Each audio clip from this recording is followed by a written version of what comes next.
Hello friends, welcome to my YouTube channel. আজ আমি বানাবো কর্ন চাট। এই কর্ন চাট খেতে খুবই হেলদি এবং টেস্টি হয়। এই চাট বানানোর জন্য আমি নিয়েছি সেদ্ধ করে রাখা কর্ন। এই কর্নগুলো আমি লবণ দিয়ে সেদ্ধ করে রেখেছি। আপনারা চাইলে ফ্রোজেন কর্ন নিতে পারেন।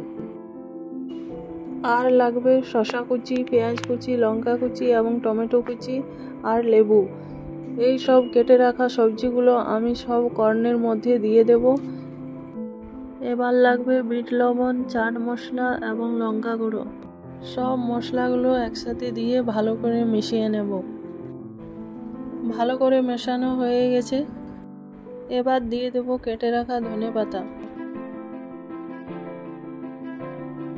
সবার শেষে লেবুর রস দিয়ে ভালো করে নেড়ে চেড়ে মিক্স করে নেব।